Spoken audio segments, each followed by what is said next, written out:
उसके पति ने पकड़ लिया, बोली आज जाने नहीं दूंगा। बोली इस शरीर के मालिक हो ना। ऐसा परीक्षित प्राणायाम लगाया कि शरीर का त्याग करके सूक्ष्म रूप दे करके और उस महाराज में पहुंच गई। एक गोपी हलवा बना रही थी, जैसे बंसी का वैशिष्ट सुनाई पड़ा तो शक्कर की जगह नमक डाल दी और पति के सामने ले जाकर परोस दी। जैसे ही खाया, अरे तुम्हारी समय बुद्धि कहाँ रहती है, शक्कर की मीठे की जगह ये तो नमक डाल के लाई। बोले अब ये नमक है या शक्कर है ये आप जानो, मैं तो चली अपने। आज गोपियों की ये स्थिति है परीक्षित। एक गोपी दूध दूह रही थी, दूहते दूहते मटकी को वहीं पटकी और अपने प्रेमी प्रीतम से मिलने के लिए पहुंच गई। जब सब गोपिकाएं आ गई, पहले तो लगा कि खाली मेरे को ही बुलाया है, और जब देखा कि यहाँ लाखों गोपियां हैं, प्रभु ने स्वागत किया। स्वागतम वो महाभागा प्रियम किम करवाणि वा ब्रजस्यानामयं कश्चिद गुरुता गमन कारणम। पहले देखा, देखो ये आतिथ्य है, हमारे घर कोई आए, द्वार पे आए, उसका स्वागत करो। प्रभु ने उस मर्यादा का बखूबी पालन किया। पहले उन गोपियों को देखते ही स्वागतम वो महाभागा प्रियम किम करवाणि वा ब्रजस्यानामयं कश्चिद ब्रूता गमन कारणम।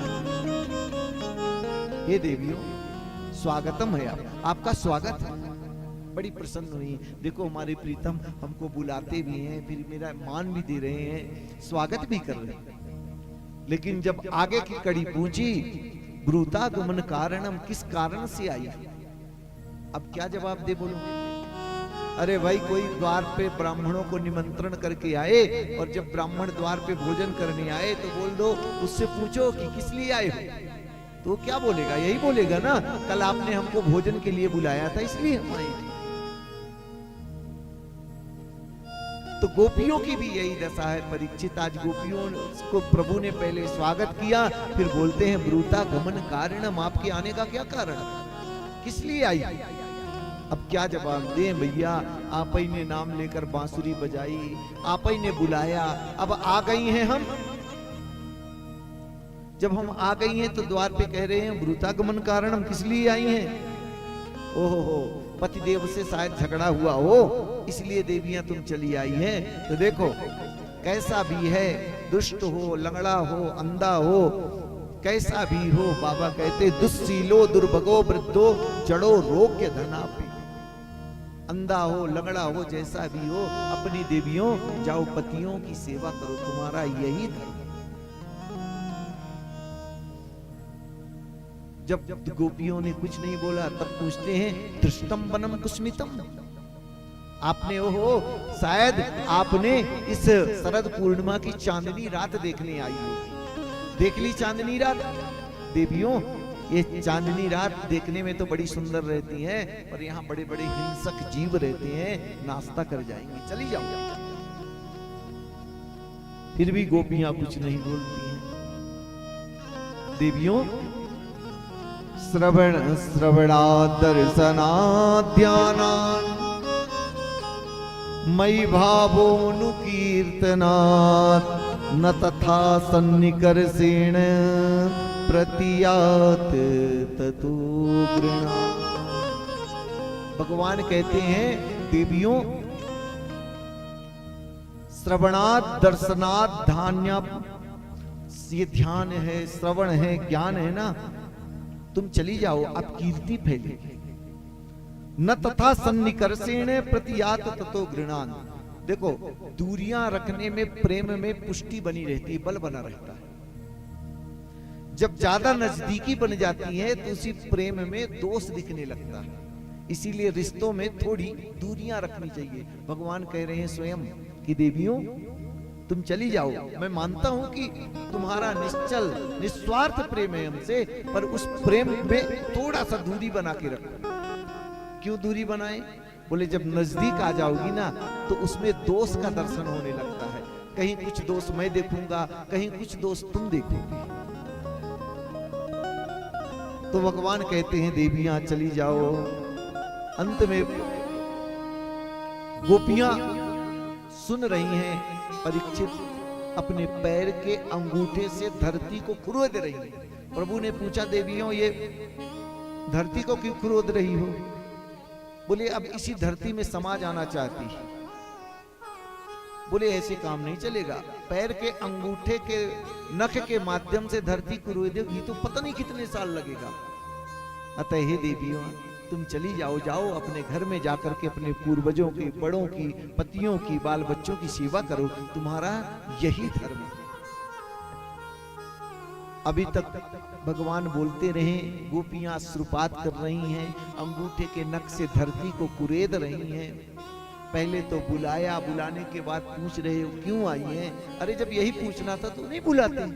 अब द्वार पे बुला लिए हैं, रात्रि में हम आई हैं, हम घर के समस्त बंधनों का त्याग करके आई हैं, यहाँ तक कि शरीर का त्याग करके आई हैं। हे विभु अब तो अपना लो। जब प्रभु ने उन गोपियों को बहुत बार कहा कि चली जाओ चली जाओ, जब नहीं रहा गया तो गोपियां कहती हैं अभी तक तो आप सुना रहे थे, हम सुन रहे थे। पहली बात तो तुम ज्ञान देने वाले होते कौन? ज्ञान उसी को दिया जाता है जो सुनना चाहे। जिसकी इच्छा नहीं है सुनने की, उसके सामने ज्ञान की बारिश भी कर दो तो किस काम का? तो हम जब से आए हैं तब से तुम ज्ञान झाड़ रहे हो। एक तो तुम ग्वालवाल, कोई इतने दिव्य महापुरुष नहीं हो कि ज्ञान दो, हमको भी आता है ज्ञान। सुनो हम क्यों आए। मैवं विवोर्हति भवान गदतिं न संसम संतज्य सर्व विषयास्तव पादमूलम् भक्ता भजस्य दुर्भग ग्रहमात्यजस्मा देवो यथादि पुरुष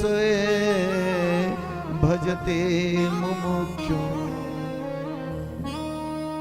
गोपियां अब एक साथ होकर के लाखों गोपियां कहती हैं हे प्रभु मैवम बुभु, हे विभो मेरा इस तरह परित्याग न करो। भक्ता भजस्व दुर्वग्रह मां तेजस्मा, हम आपके भक्त, आप हमारा भोग लगाइए। प्रभु कहते हैं भोग एक ही अवस्था में होता है जब सामने वाले को भूख लगी हो। हमको ना भूख लगी है तो मैं भोजन कैसे करूं? बोले जब भूख नहीं लगी थी, भोजन नहीं करना था तो आपने थाली मंगाई है क्यों? आपने मंगा ली है, हम आपके भक्त हैं। भक्त कैसे हैं? बोले भात और भक्त भगवान को बड़े प्रिय। दो ही चीज, बचपन में प्रभु दही और भात बहुत खाते थे, वैसे ही भगवान को अपने भक्त बड़े प्रिय हैं। भक्त कैसे बनता है और भात कैसे बनता है? सर्वप्रथम तो धान आती है, धान को उसमें पहले मूसल की बारिश से उसका छिलका निकाला जाता है, फिर खौलते हुए पानी में उसको चावल को डाला जाता है और जब तक पकाया जाता है तब तक जब तक उसमें एक कण भी न रह जाए। किसकी? बोले वासनाओं की। जब एकदम पक करके बिल्कुल हाथ में लो तो एकदम मक्खन की तरह हो जाता है, तब वो भात बनता है।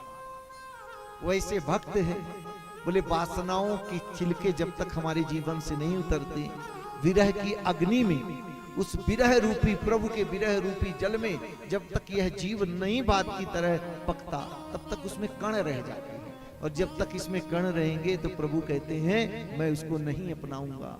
पहले आप भक्त बनो। तो भोजन और वक्त में हमने, गोपियां कहती हमने सारे संसार को गला दिया, अपनी समस्त इच्छाओं को गला दिया, घर परिवार का परित्याग कर दिया। हे विभु अब तो अपना लो। जब नहीं माने, अच्छा एक काम करो, क्या? आप कहते हो अब चले जाओ चले जाओ, ऐसा करो कि मेरा जो मन आपने चुरा लिया वो मन मेरा दे दो, हम चली जाती। अब प्रभु मन तो किसी का वापस नहीं कर सकते। उद्धव